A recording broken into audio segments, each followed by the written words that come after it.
বন্ধুরা নমস্কার, মোহনা রান্নাঘরে আবারও একটা নতুন রেসিপি নিয়ে চলে এলাম। আজকে তোমাদের রেসিপিটা দেখাবো বাঁধাকপির পাতুরি।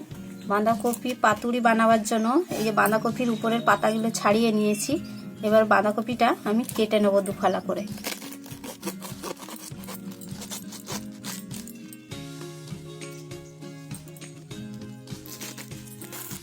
বাঁধাকপিটা খুব একটা বড় কাটবো না, আবার খুব একটা ছোট নেই, এরকম সাইজে ছোট ছোট ভাবে কেটে নেব।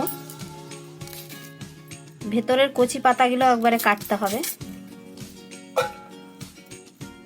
বাঁধাকপিটা আমার কাটা হয়ে গেছে। বাঁধাকপিটা এবার আমি গরম জলে ভাপিয়ে নেব। সামান্য একটু নুন দেব, সামান্য একটু হলুদ দেবো। বাঁধাকপির গায়ে যে এই ডাঁটাগুলো থাকে, ডাঁটাগুলো আমি বাদ দিয়ে দিয়েছি, কারণ ডাঁটাগুলো যদি ওর মধ্যে দিই তাহলে শক্ত শক্ত থাকবে।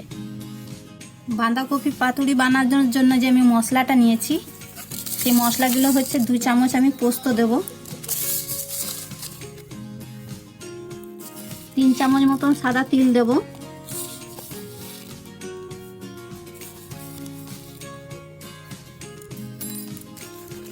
আর এখানে আমি 50 গ্রাম মতন চিনে বাদাম নিয়েছি। এগুলো সব একসাথে আমি জলে ভিজিয়ে নেব 5 মিনিট মতন।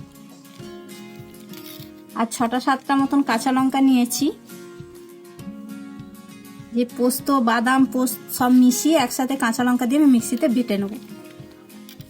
বাঁধাকপিটা আমার ভাপানো হয়ে গেছে। এবার আমি বাটিটা থেকে তুলে নেব। আমি এই ঝুড়িটার মধ্যে ছেঁকে নেব।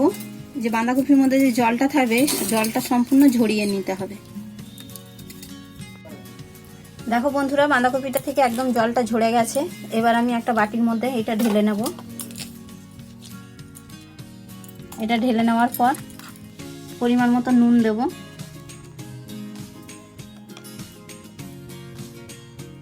কাঁচা সরষের তেল দেব,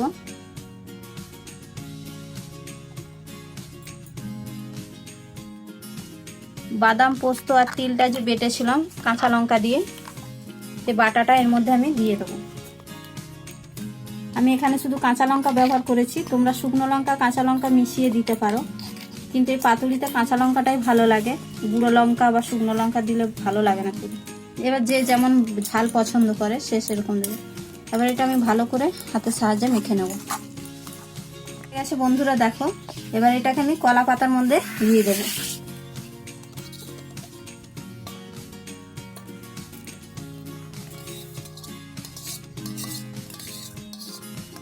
এটা আমি সম্পূর্ণ কলা পাতায় করব।